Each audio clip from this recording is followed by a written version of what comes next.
Let's talk Mets. Huh? Let's talk New York Mets baseball. Wow. It's been a while since we talked about the Mets. It's been 2+ weeks, and I don't know how many lives this team has.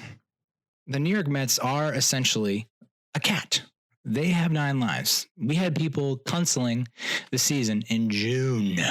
It's September, and they're still alive, still breathing, still got a heart pumping, still got air in those lungs, still got brain activity, still got consciousness. It's amazing to me. I've never seen a team like this that has been marked for dead, left for dead, and continues to rise to the occasion, continue to be retaliate, and continue to come back and never say die. It's one of the more, even if this team doesn't make the playoffs, there's got to be a place in the history books and folklore of Mets folklore that says, did you watch the 2019 Mets and how ridiculous they were? How many players that they threw out on that field? How many were seemingly were dead and buried and were gone forever and came back from the dead and like joined the team right when they hit it hot? Oh, man. I mean, we've seen everything. I'm curious. I mean, this is like, if this were a movie, okay, we're now hitting the point where it's like, what is coming next? We've just seen this team go through hell and back, and then hell and back again, and hell and back again. And now here we come down the final stretch of the season. What do they have in store for us? Robinson Cano is back. And his last 30 days that he's actually played, he's been on fire. Jed Lowrie in his little league helmet wearing ass is back. He's alive. I didn't think we'd see him at all ever again in a Mets uniform. And he comes back and he looks like, the at-bats I've seen have been pretty bad. I mean, there was one slow-mo replay where it's like, what are you drunk? Like, not even in the same zip code as the ball. But who knows? Maybe he can turn around. Brandon Nimmo, he's back. I never thought we'd see him again. Neck issue, spine issue. I mean, you got to hope it doesn't flare up and come back. But so far, he's been a walk machine. And I don't even know if I can say the word walk. It's a base on balls machine because the dude sprints to first. He doesn't walk to first with a big old grin, big old smile on his face. I had a base running error last night, but that's okay. We'll forgive that. Pete Alonso continues to crush. Leading the league in homers, he's going to break Aaron Judge's rookie record. Jeff McNeil is kind of in a slump right now. Todd Frazier has been seeing less playing time, but the playing time he does get, he hits 2 run scoring doubles. Single-handedly wins the game for them last night against the D-backs. My cats are going nuts now. Awesome. You got the Noah Syndergaard drama.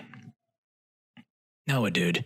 And this is where I'm so torn because it's like he's such a magnetic personality, extremely popular. You like the version of him that's like me. You don't like it. Meet me 60 feet, 6 inches away. You like him buzzing the tower. You like him being outspoken and being assertive and not taking this typical Mets, David Wright type approach. It's very like humdrum, and it's like to have some personality and to be, to have that type of mentality, tough mentality, but then to like complain to your bosses about the catcher situation. Some people are saying it's soft, SAWFT, soft, and I don't know. I mean, put yourself in his cleats. Like if you're pitching lights out with 2 other catchers, your ERA is way down. You personally are performing well, but the team is losing. Versus this one catcher who you stink with, but the team wins. That seems like a no-brainer to me. That's like the team needs to win. I might stink when I have this catcher, but when this catcher's in, he's offensively playing the best ball he's played in a long time. I mean, he had a 26-game hitting streak, Wilson Ramos, and he's been coming up with clutch hit after clutch hit. highly needed RBIs.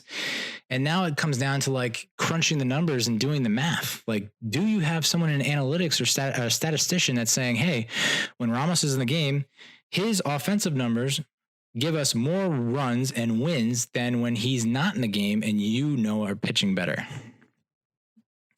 And I know Chris Carlin went off on FAN, the CMB show, went off on Noah, had a huge rant and was saying like, he's over Noah and he thinks he's not going to be in a Mets uniform next year. And it's just like not working. And, it's a guy who he acts tough, but then he's,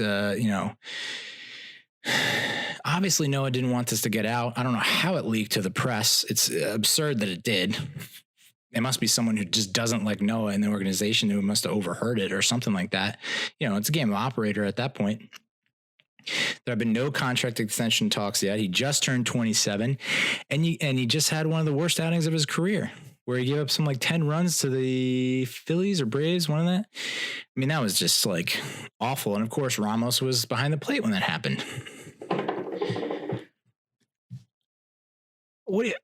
Tough spot to be in. You get rid of him, and of course he goes on to be, like DeGrom, if we're making comparisons, because everyone's comparing him to DeGrom, DeGrom owns the team. So DeGrom is the face of the franchise at this point. And I think Noah thinks that he is on par with DeGrom, which is not the case. The issue is like, okay, so is he a Matt Harvey in the making? What I was saying was DeGrom didn't really break out or hit his stride until he was 27-ish. So like, are we prematurely giving up on Noah, knowing that he probably has another 4 to 5 great years in him? That if he gets one or two things works out the kinks, then you possibly have a Cy Young type pitcher on your hands. I know it's hard to predict the future, but it's hard to give up on him. And the thing that sticks out to me, the parallel or comparison that I make is Wilmer Flores. Flores goes to the D-backs. Mets gave up on him, quote unquote. And now he's tearing the cover off the ball. We gave up on him too soon, or we should have got something more for him or trade. And it's like, and Flores is only like, I want to say he's 27 or he's around that same age. So now does he go off and hit his stride? I mean, look at Daniel Murphy. Daniel Murphy was like 30 something when he like peaked with the Mets and then went on and had two or three stellar seasons with the Nats. Like typically you're on the dusk. I don't know, the downside of your career so honestly, I'd still like to give him another year now that we know that what we have. I mean, entering this season, we thought we were going to have friggin' like Lowrie and Cano leading the way. No, it's McNeil and Alonso and Conforto and Nimmo and Rosario. And if we can figure out the catching situation, I mean, we have Wilson Ramos for next year. So, is it going to be another frustrating season where he kind of like, it looks like he's a bust in the first half and then the second half he turns it on? Is that enough for you? What do we even do? I mean, like there's so many question marks, like what you do with all these contracts, Familia, Diaz, Cano, Lowrie, I think Frazier's a free agent. So unfortunately, I don't think they're going to stick around with him. That's why I want them to win so bad. On top of being a Mets fan, it's like, I want to see Frazier get his due. But I think maybe Frazier, this is like the sweet spot for Frazier. The fact that he can be this guy that comes in off the bench for a critical pitch hit, or that he can spot start here and there, get you an extra edge against like a lefty, possibly just whoever he matches up with well. I mean, Mickey Callaway, there are two people that have been the downfall of the Mets this year. Mickey Callaway, Edwin Diaz. Mickey Callaway's decisions are costing this team runs and wins. And if they don't make the playoffs, I can very easily see him not being the coach next year, not being the manager.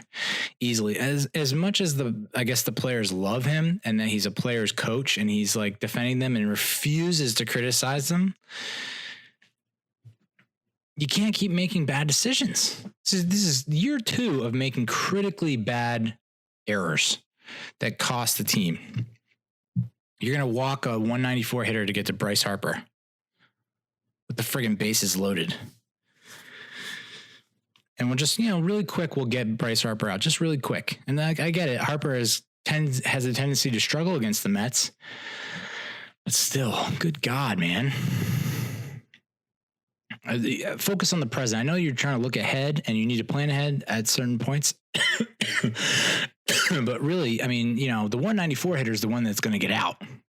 I mean, it's just a numbers thing. Like, he's going to get out versus Bryce Harper is not going to get out. And I understand he wants to get through to deeper into the Phillies bullpen because the Phillies bullpen is just as bad as the Mets bullpen, if not worse.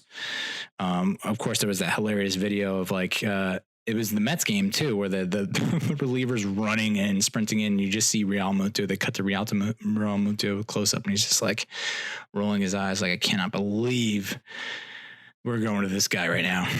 And it's turned into a meme, rightfully so. It's hilarious.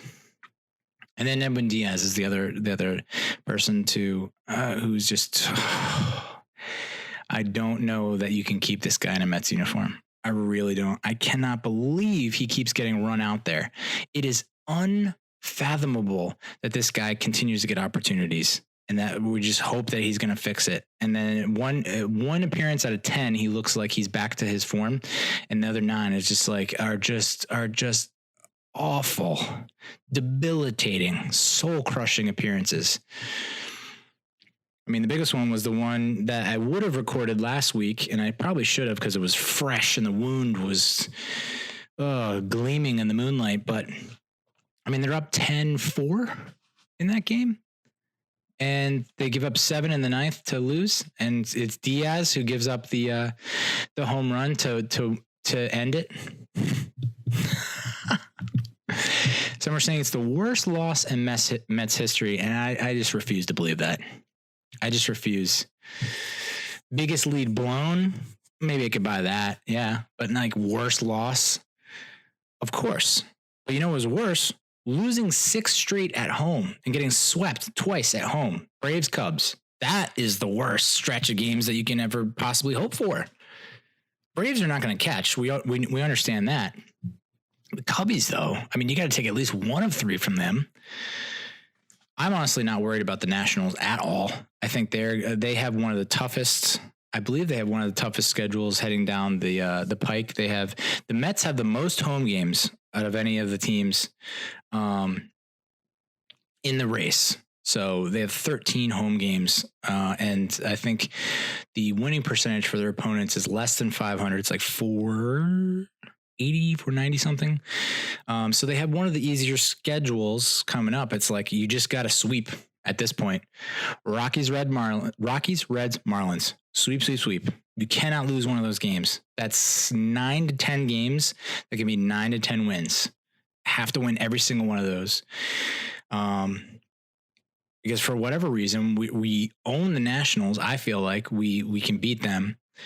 We stink against the Cubs. And for whatever reason, the Phillies, I've never taken the Phillies seriously this year. I thought that we could beat them. They seem so beatable, and we continue to lose games to them. Fucking brutal. Oh, I mean, yeah, it was a tough loss. But you look, and that could have been the breaking point for this team. The straw that breaks the camel's back. That could have been it. But what did? They came back the next day game, and win 8-4. Resiliency is the word I was looking for. Jesus Christ, Neal. Read a book. So you come back and you beat the Nationals on their home turf in a day game, hours after blowing a huge lead in one of the worst losses in franchise history. That says a lot about the team, and that's why I have not given up hope. Because just when you think it's all over, they put together a game like that. Then they go and beat the Phillies, and then they lose 2 straight. And Marcus Stroman, that does now look like a bad trade, for sure. Yeah, I'm now leaning towards that was a bad trade, because then you have Anthony Kay getting called up. Tony Buckets gets called up to the Blue Jays, the big leagues, and he's pitching way better than Marcus Stroman. So Stroman needs to get his act together, because if they're really going to move forward with him in 2020 and let Zack Wheeler go, I mean, Wheeler just pitched another gem last night, only giving up 1 run to Arizona. And, at this point, it's a no-brainer. You got to keep Wheeler over Stroman, no matter how much a big a Mets fan he is. Do better. It's insane.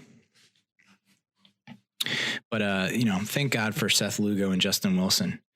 Since July 1st, Seth Lugo, 1.74 ERA. Justin Wilson, 1.46 ERA.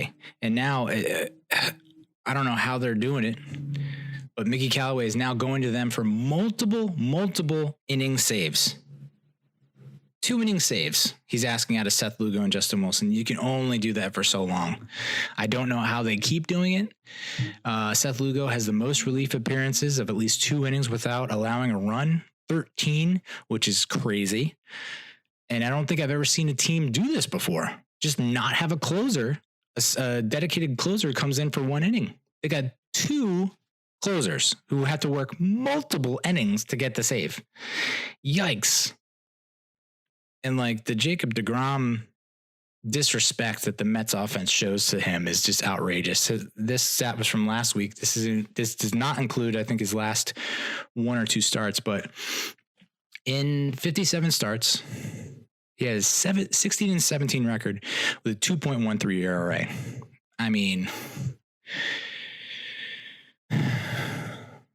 this ain't cricket, dude. I don't even know if that's normal for cricket, but I can't think of another sport where you can perform that well and still have such a horrible win-loss record.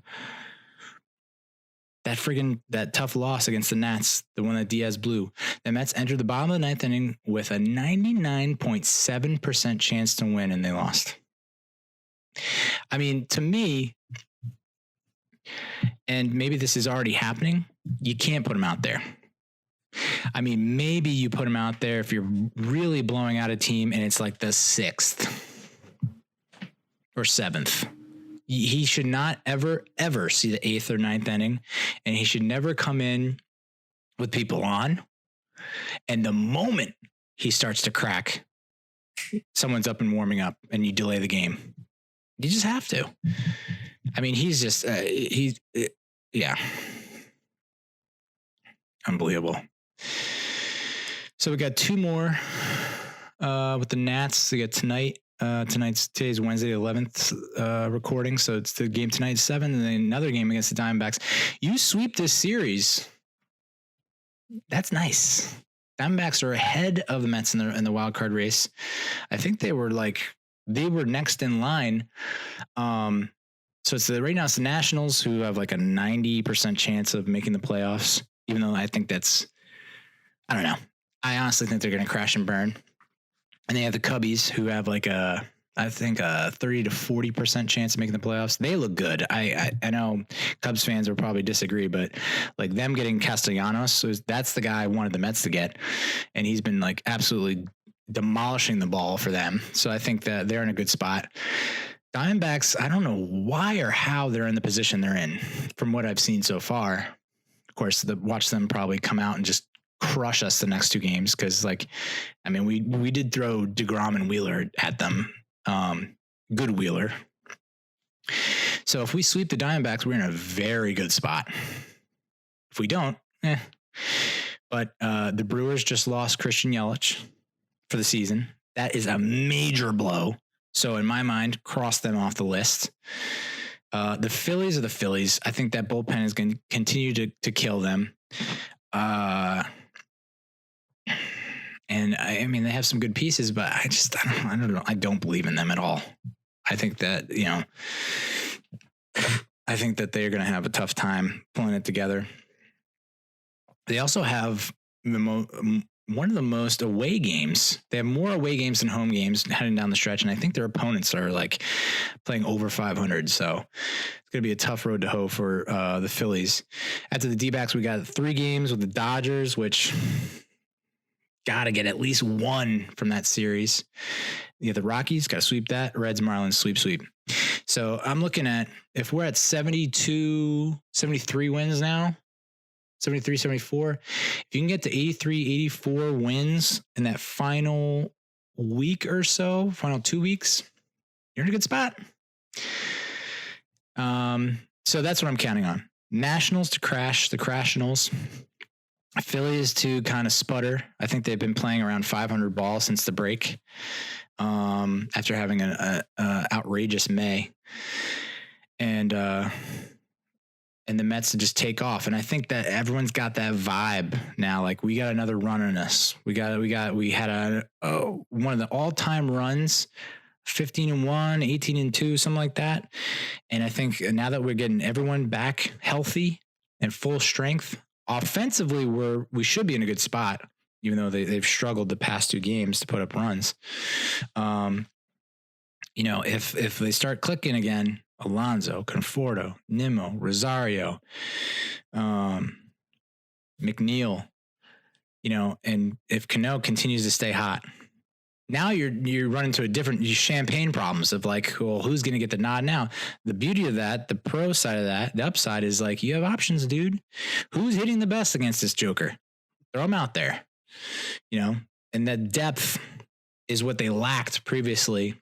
So if someone goes down, it's, oh God, we're fucked.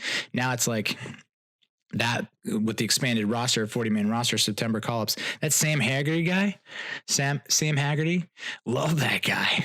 The pinch runner, he's like, I assume he's fast. Wilds put him in as a pinch runner, and he looks fast, but he looks like Christian Yelich. So I think that he's going to help us get over this Christian Yelich curse that's going on, this omen. And what happens? Sam Haggerty comes up, Christian Yelich, IL. My mistake, no offense. So I think Sam Haggerty is the secret low key weapon X to this whole race that we're going through. They got another run. I'm telling you, they got another run in them. I think the only thing that is going to hold them back is that bullpen, because you can only rely on Lugo and Wilson. So potentially, maybe if they were only throwing 1 innings, right, you could do back to back to back to back. So, but that's hoping that, that's hoping that your starters are giving you 7, which only DeGrom and possibly Wheeler have given you. Stroman's not getting you anywhere near 7. He can barely give you 5. So, I mean, anytime they roll him out on the mound, you would think that's an automatic loss, but they've won 2 of his 3 starts. So, talk about baseball psychology 101. They see DeGrom out on the mound. They don't want to hit the ball, and they see Stroman on the mound. They're like, give him all kinds of support. And then Thor, Noah, it's like, did he, it's only, it's all downhill from here. It's all, you're looking up from here. There's no way you get worse than that start you had where you give up 10. You just got to figure out the catcher situation. And what Mats are you getting? Are you getting the one that gives you a gem, a complete game, 1-run effort? Or are you getting the guy who's given up 6 in 5, A lot of question marks. Well, you got to think that if they do squeak into the postseason, that DeGrom, Thor, Wheeler are your top 3, and you could alternate them, and then you put Stroman and Mats and in the bullpen, help you out there, especially in situational type situations. Wow. I just said situation more than Mike the Situation Sorrentino.